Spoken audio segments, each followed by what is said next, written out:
Hello मेरे smart प्यारे बच्चों, कैसे हो? तो आज फिर से हम आ गए हैं नया क्लास, वही चैप्टर एग्रीकल्चर, आपका ज्योग्राफी का क्लास 8 का चैप्टर नंबर 4। आज हम कोशिश करेंगे उस चैप्टर को पूरा कंप्लीट करके, थोड़ा पार्ट बचे हैं उसके बाद एनसीईआरटी का जो क्वेश्चन आंसर्स दिए गए हैं वो सॉल्व करेंगे। आज हम वो आपको मैं आंसर्स प्रोवाइड कराऊंगा, स्क्रीन के ऊपर आपको आंसर डिस्प्ले होगा, तो आप स्क्रीनशॉट ले सकते हैं या वीडियो को दोबारा चलाकर उसको हट सकते हैं, कुछ भी कर सकते हैं। पर आपको मैं पूरा का पूरा आंसर और चैप्टर का एंडिंग पूरा समझा के जाऊंगा, तो उसमें कोई दिक्कत नहीं। तो वीडियो अच्छी लगती है तो वीडियो को लाइक कर दीजिएगा और चैनल को सब्सक्राइब कर दीजिएगा, मेरा हौसला बढ़ते हैं।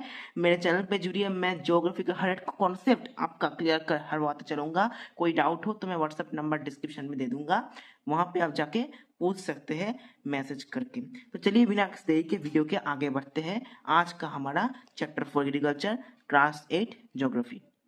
ये पहले हम बढ़ते हैं एग्रीकल्चरल डेवलपमेंट की तरफ। क्या होता है एग्रीकल्चरल डेवलपमेंट? क्या होता है agricultural development? Refers to the efforts made to increase farm production in order to meet the growing demand of the increasing population. So हमें क्या मिलता है यहाँ पर? एग्रीकल्चरल डेवलपमेंट क्या होता है?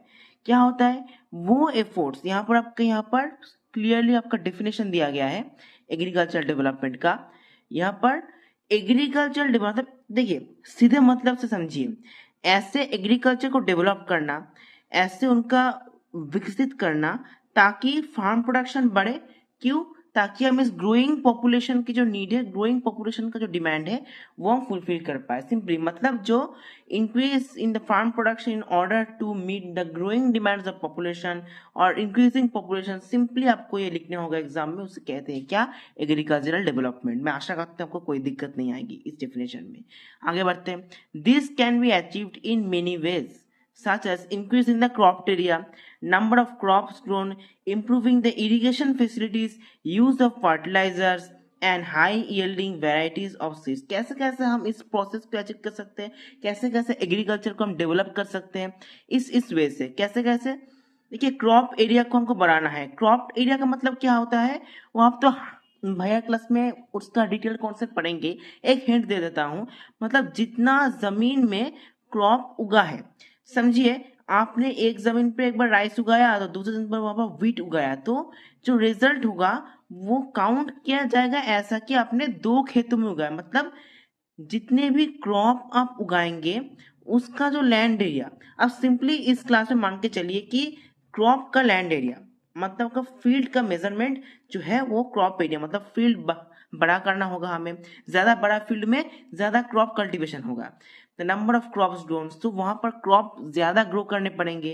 कैसे? इंप्रूविंग इरिगेशन फैसिलिटीज, तभी तो ज्यादा क्रॉप्स ग्रो होंगे। Use of fertilisers, high yielding varieties of seeds, crop ज्यादा ग्रो करने के लिए। Mechanisation of agriculture is another aspect of agricultural development. So यहाँ पर जो हमें लिखा है ना, जो fertiliser, pesticides, irrigation facilities, so mechanisation process मतलब ट्रैक्टर्स हो गया, थ्रेशर्स, हार्वेस्टर्स, नाम आपने सुना ही होगा। इन चीजों का इस्तेमाल करके, साइंटिफिक मेथड्स का इस्तेमाल करके अगर हम एग्रीकल्चर करेंगे तो एग्रीकल्चर का अच्छे से डेवलपमेंट हम कर सकते हैं। अल्टीमेट एम क्या है, मतलब क्या है, मतलब एग्रीकल्चर डेवलपमेंट से हम क्या कर सकते हैं? To increase food security. और फूड सिक्योरिटी मतलब फिर से हम लौट जाएंगे, कनेक्ट कर लीजिए, इंक्रीजिंग पॉपुलेशन का डिमांड फुलफिल करना, मतलब हर लोगों का फूड सिक्योरिटी इंश्योर करना, हर लोगों को खाना मिले ये हमको इंश्योर करना चाहिए, खाना का घाटती स्कैर्सिटी ना हो।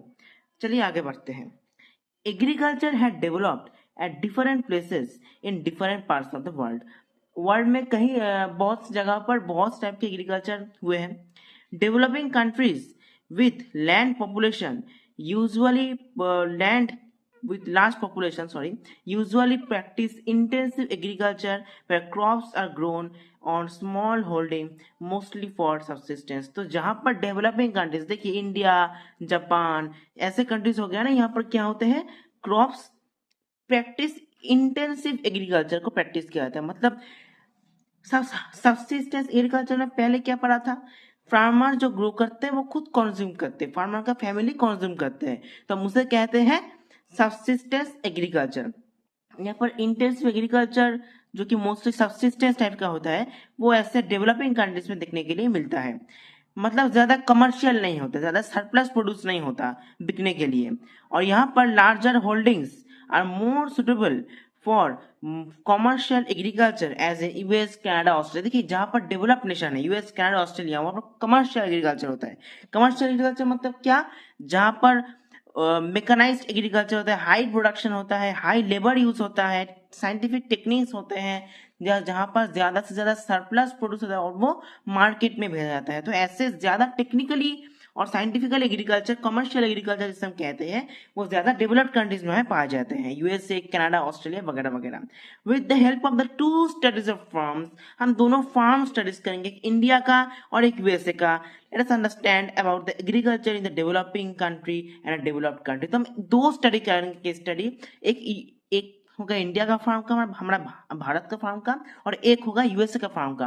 तो हम दोनों को कंपेयर करके हम समझेंगे अब इन डिटेल्स में कि दोनों में फर्क क्या है, दोनों में फर्क कहाँ है। एक में इंटेंसिव सब्सिस्टेंस फार्मिंग होता है और दूसरे में जो डेवलप्ड कंट्रीज होता है वहां पर कमर्शियल होता है। तो असल में फर्क इन डिटेल्स कहाँ है, अब हम पढ़ेंगे। देखिए स्टोरी दिया गया है एक इंडिया को फार्म को समझने के लिए। There is a small village Adilabad in Ghazipur district of Uttar Pradesh. एक गांव है आदिलाबाद उत्तर प्रदेश का गाजीपुर डिस्ट्रिक्ट में। Munna Lal is small farmer in this village who has farm of about 1.5 hectares। तो ये मुन्ना लाल भाई क्या है, हमारा वहां पर खेती करते हैं, वहां पर फार्मर है जो कि 1.5 हेक्टेयर का लैंड उसके पास है। His house is in the main village में उसका घर है। He purchases high yielding variety of seeds। HYV मतलब हाई यील्डिंग वैरायटी, जो आपको पता ही होगा, जो सीड्स ट्रीटेड किया गया है, जो अच्छे फलन के लिए होता है, जो फौलादी बीज होते हैं, वही कहते हैं ना हम HYV seeds. From the market every year, हर साल खरीदते हैं। लैंड फर्टाइल है उसका। Grows at least 2 crops in a year which are normally wheat और राइस एंड पल्स। देखिए यहाँ पर दिया गया उत्तर प्रदेश मतलब फर्टाइल लैंड, नॉर्दर्न प्लेन का एरिया, तो वहां पर वो एक से अधिक क्रॉप एक साल में ग्रो कर सकता है। एक में राइस होता है और दूसरे में राइस और व्हीट और पल्सेस ग्रो होते हैं। तो मतलब 2 से 3 तरीके का क्रॉप वो ग्रो कर सकता है उस एक ईयर में। और लैंड भी फर्टाइल है, क्योंकि आपको पता है नॉर्थ इंडिया में फर्टाइल सॉइल्स मिलता है, नॉर्दर्न प्लेन्स खास करके। The farmer takes advice of his friend and elders as well as the government agricultural officers regarding farming practice। तो इन लोग गवर्नमेंट ऑफिसर्स, जो एग्रीकल्चर ऑफिसर्स होते हैं और फ्रेंड्स होते हैं, एल्डर्स होते हैं, उनसे एडवाइस लेकर फार्मिंग करते हैं।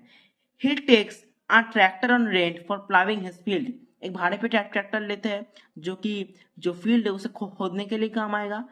He field though some of his friends still use traditional method of using bullock for plowing। There is a tube well in the nearby field which he takes on rent to irrigate his field। देखिए यहाँ पर क्या है, यहाँ पर हमें ये दर्शा रहा है, हमें ये पोर्ट्रे कर रहा है कि उनका जो दोस्त मतलब मैक्स टू मैक्स फार्मर ना ट्रेडिशनल मेथड पे अटके हुए हैं। ये है कि जो मेकनाइज चीजें, जो फार्मिंग, जो गवर्नमेंट एग्रीकल्चर ऑफिसर से जो एडवाइस रहता है लोगों से, ट्रैक्टर खरीद के लिया मतलब रेंट पे लिया, ट्रैक्टर यूज कर रहा है बुलॉक के जगह पर, ट्यूबवेल यूज कर रहा है near by field to irrigate field. तो ये थोड़ा आगे बढ़ा है, पर दूसरे उसका जो फेलो फार्मर्स है, उसको जो आसपास वाले फार्मर्स भी ट्रेडिशनल मेथड में अभी अड़े हुए हैं, उनका डेवलपमेंट नहीं हो पाया है। फार्मर्स प्लाविंग देखिए यहाँ पर ये एक इंडिया का सिनेरियो है, जो बुलॉक, जो ट्रेडिशनल मेथड है, बुलॉक काउस, उनको लेकर फील्ड को प्लाव किया जा रहा है। दो फार्मर यहाँ पर है। आगे देखते हैं हम क्या है यहाँ पर क्या दिया है। Munnalal has 2 buffaloes and few hens. उसके पास 2 बफेलो है और 3 मुर्गी है मतलब हेन्स है। He sells milk in the cooperative store located in the nearby town. तो वो क्या है, मिल्क बेचते हैं उन 2 बफेलोज का कोऑपरेटिव स्टोर जो है वो नियर बाई टाउन्स में है। He is a member of cooperative society which also advises him on the type of fodder for his animals, safety measures to protect the health of the livestock and artificial insemination. तो यहाँ पर क्या दिया गया है, हमारा जो cooperative society है वो क्या एडवाइस करता है, हाउ टू मतलब कैसे उसको कैसे खाना देना चाहिए एनिमल्स को, कैसे सेफ्टी मेजर्स लेना चाहिए, कैसा ब्रीडिंग सीजन में उसको आर्टिफिशियली कंट्रोल करना चाहिए ताकि उनका हेल्प हो और काम बहुत ईजी रहे, कैसे टेक्निक्स जो होते हैं ना उसके बारे में वो कोऑपरेटिव सोसाइटी फार्मर्स को ट्रेनिंग देते हैं। All the members of the family help him in various farm activities. तो बहुत सारे फार्म एक्टिविटीज में जो फैमिलीज के लोग हैं वही एंगेज रहते हैं। Sometimes it takes a credit from a bank or the agricultural cooperative society to buy HYV seeds and implements.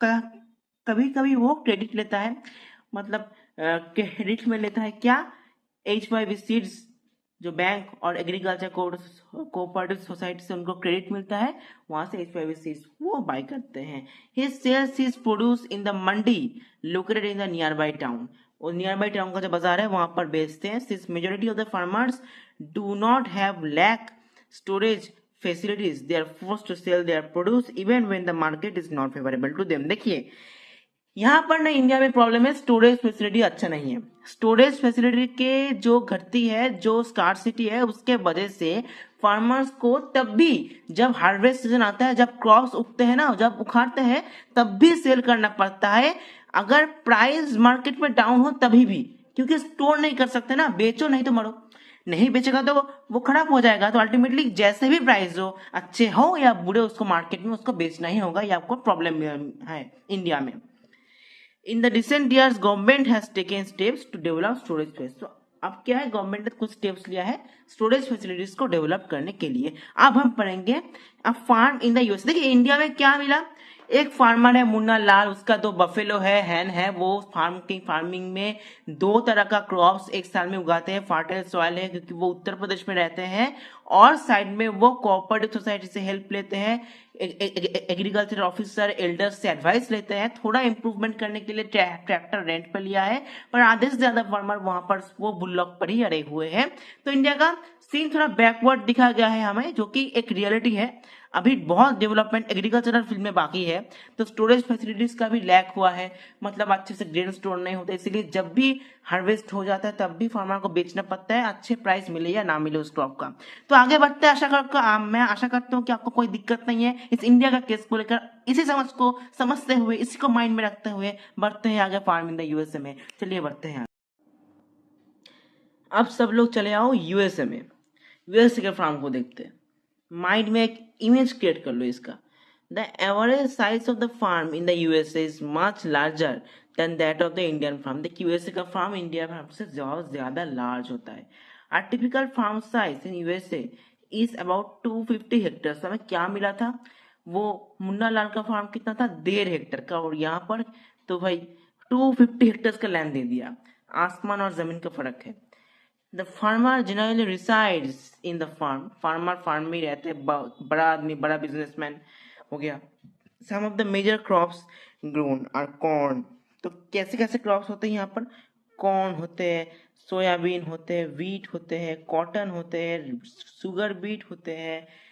तो यहाँ पर एक एग्जाम्पल दिया गया है, Joe Horan a farmer in the Midwest USA in the lower state और Iowa state owns about 300 hectares of land। देखिए 250 तो दूर, 300 हेक्टेयर्स का लैंड, मतलब बहुत बड़ा आदमी।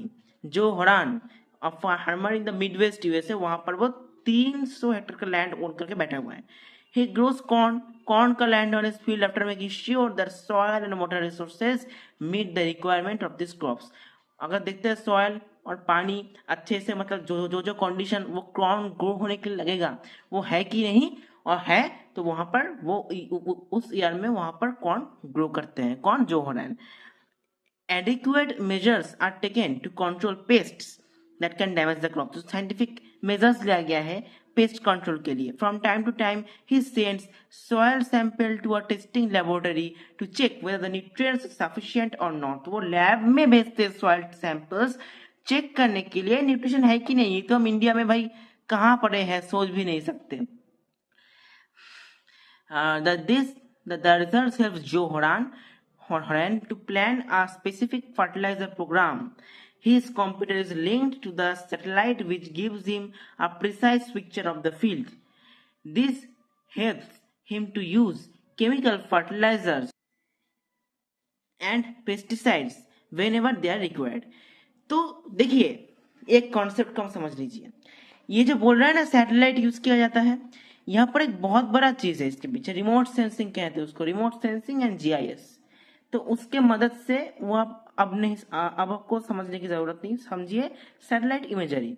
तो वहां पर एक स्टेशन होता है जहां से फील्ड का पिक्चर कैच होता है, तो वहां पर जो रीडिंग होता है उसका जो पिक्चर का जो डेटा एनालिसिस होता है, उसको पिक्चर से जो एनालिस्ट और जो इंजीनियर्स है जो समझते हैं, उसके भी उसके बेसिस पर वो कह सकते हैं फील्ड में कौन सा क्रॉप है, सॉइल टेक्सचर कैसा है, न्यूट्रिएंट्स है कि नहीं, सब वहां से निकल जाता है। इतना अच्छा टेक्नोलॉजी है।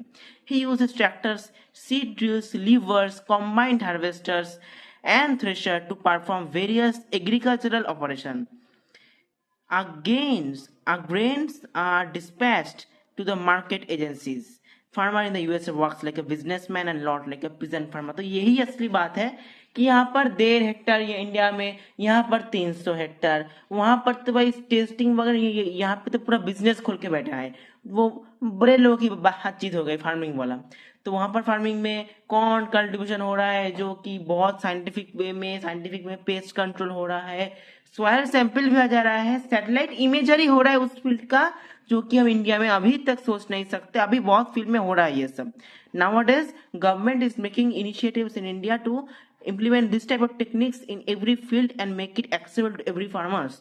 तो हम भी आगे बढ़ रहे हैं, तो ऐसे पीछे नहीं है हम भी आगे निकलने वाले हैं, कोई बात नहीं। तो ये था चैप्टर हमारा। तो अब हम करेंगे जल्दी से जल्दी एनसीईआरटी का सॉल्यूशन, धुआंधार तरीके से पढ़ेंगे, कोई डाउट नहीं रहेगा। चलिए आगे बढ़ते हैं। तो मन लगा के बैठिए, तो शुरू करते हैं एनसीईआरटी के सॉल्यूशंस। मैं एक क्वेश्चन को पढ़ूंगा और आंसर आपका स्क्रीन में आ जाएगा, आप उसे नोट डाउन कर लीजिए एक बार। कोई डाउट हो व्हाट्सएप नंबर जो डिस्क्रिप्शन में दिया गया होगा उससे आप पूछ लेना मैसेज करके। देखिए पहला क्वेश्चन है व्हाट इज एग्रीकल्चर। सोचिए एग्रीकल्चर क्या होता है। एग्रीकल्चर, देखिए आंसर आ रहा है स्क्रीन में। Agriculture is a primary activity. समझिए, एक बार पढ़े थे हम प्राइमरी एक्टिविटी क्या होता है, याद कीजिए। एग्रीकल्चर इज, और कमेंट पे लिखिए प्राइमरी एक्टिविटीज क्या होता है। Agriculture is the primary activity that involves the cultivation of crops, fruits, vegetables, flowers and rearing of livestock. तो क्या इंक्लूड होता है एग्रीकल्चर में? Crops cultivation, fruits cultivation, vegetable cultivation, flower cultivation और लाइव स्टॉक का रेयरिंग। ये है agriculture का डेफिनेशन, सभी इंक्लूड होता है। तो आप उसे माइंड में सेट कर लीजिए, आंसर स्क्रीन पे आ रहा है। नेक्स्ट क्वेश्चन बढ़ते हैं बिना किसी देरी के। Name the factors influencing agriculture. देखिए 2 फैक्टर है यहाँ पर, एक ही 2 factor. The factors influencing agriculture include the topography of soil and climate. देखिए क्लाइमेट क्या होता है और सॉइल टेक्सचर क्या होता है, इन दोनों पर ये फैक्टर्स निर्भर करते हैं। नेक्स्ट आते हैं हमारा what is shifting cultivation. Shifting, देखिए आंसर आएगा वाटर इज डिसएडवांटेजेस, एक साथ ही आंसर आएगा।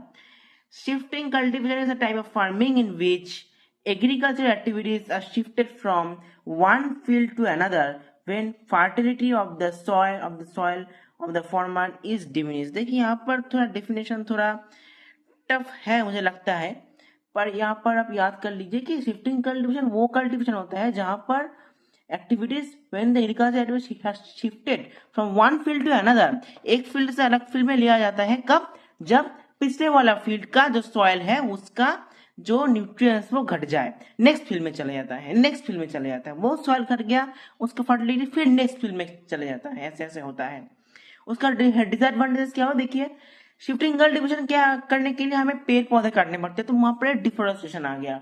तो सॉइल को ग्रो करने के बाद छोड़ना, फिर एश से ग्रो करने में, ऐसे साइकिल रिपीट होता है ना शिफ्टिंग कल्टीवेशन का। उससे क्या होता है, सॉइल का स्ट्रक्चर खराब होता है, सॉइल इरोशन हो जाता है। स्मॉल पैचेस ऑफ कल्टीवेशन, तो छोटे छोटे लैंड होते हैं तो ज्यादा कल्टीवेशन हो नहीं पाता। Not sufficient for feeding large population, तो लार्ज पॉपुलेशन को फीड करने के लिए तो बिल्कुल भी नहीं है, तो जो बस ट्राइबल एरियाज में होता है ट्रेडिशनल मेथड में। तो ये था इसका disadvantage. Next, what is plantation agriculture. It is a type of commercial farming where, याद कीजिए मैंने क्या कहा था प्लांटेशन में, ओनली अ सिंगल क्रॉप, ये आपको लिखने में ना एकदम मार्क्स कर देंगे भाई, आपका मार्क्स जाएगा आपका। सिंगल क्रॉप लिखना है आपको प्लांटेशन एग्रीकल्चर में। Plantation agriculture is a type of commercial farming where a single crop, tea, coffee, rubber, sugarcane, cashew, rubber, banana and cotton is grown.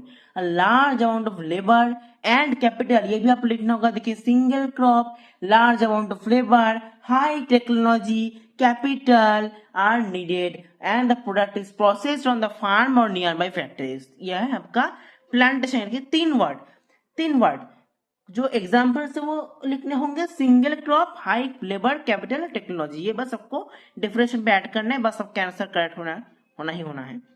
Next, name the fibre crop and name the climatic conditions required for their grow. तो fibre crops का क्या होता है और उसका क्या क्या climatic condition रहता है ग्रो करने के लिए। देखिए यहाँ पर क्या है, यहाँ पर two major fibre crops are jute and cotton. दो एग्जांपल्स दिया गया यहाँ। Jute grows well on alluvial soil and requires high temperature, heavy rainfall and humid climate. Jute को बहुत गर्मी चाहिए, बहुत रेनफॉल चाहिए, बहुत हाई क्लाइमेट चाहिए। और कॉटन क्या था आपका, लाइट रेनफॉल, ब्राइट सनशाइन और हाई टेम्परेचर चाहिए। ये आपको याद रखना होगा। तो ये था हमारा वेरी शॉर्ट क्वेश्चन के आंसर्स। तो अब हम बढ़ेंगे जो एमसीक्यूज है वहां पर टिक द करेक्ट आंसर में। देखिए पहले क्या है, पहला वाला क्वेश्चन समझिए एक बार। हॉर्टिकल्चर का मतलब क्या है, growing of fruits and vegetables, primitive farming, growing of. जाहिर से बात है कि हॉर्टिकल्चर मतलब growing of fruits and vegetables होगा। नेक्स्ट है गोल्डन फाइबर कौन सा है, ये तो भाई सबको पता है। गोल्डन कौन सा है इन तीनों में से, जूट, तो वो जूट होगा। लीडिंग प्रोड्यूसर ऑफ कॉफी कौन है, ब्राजील, इंडिया, रशिया, कौन सा है, ब्राजील होगा। ये आपको याद रखना होगा। देखिए यहाँ पर दिया गया है गिव रीजंस का दो क्वेश्चंस। गिव रीजंस का, in India agriculture is a primary activity. इसका रीजन क्या है, इंडिया में एग्रीकल्चर प्राइमरी एक्टिविटी क्यों है, एग्रीकल्चर प्राइमरी एक्टिविटी क्यों कहा जाता है। देखिए आंसर आएगा आपका स्क्रीन में। Agriculture is an activity of growing crops, fruits, vegetables, flowers, rearing of live stock. वही डेफिनेशन आपको पहले लिखना है। It is a primary activity since it directly involves natural resources. यहाँ पर नेचुरल रिसोर्स से काम होता है, इसीलिए प्राइमरी। देखिए गिव रीजंस से घबराइए मत, सीधे माइंड सोचिए क्या क्या क्यों, उतना सोचने की भी जरूरत नहीं। प्राइमरी एक्टिविटीज कब होता है, जब नेचुरल रिसोर्स यूज करके कुछ चीजें हम करते हैं, तो वो हो गया। फिर आगे एग्रीकल्चर का डिफिनेशन, उसके बाद इट इज प्राइमरी एक्टिविटी क्यों, और नेचुरल रिसोर्सेज यूज करके होता है।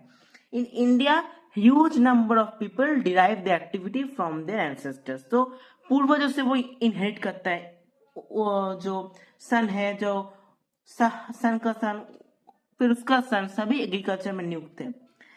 Due to the lack of literacy in general, farmers prefer agriculture since they acquire the required skill from their ancestors and so feel comfortable with it। क्योंकि उनके पास education नहीं होता गांव में फार्मर्स का, इसीलिए वो पूर्वजों का चलाया गया वो एग्रीकल्चर का एक्टिविटी कंटिन्यू करते हैं, कोई साइड एक्टिविटी उनका करने का इरादा नहीं रहता।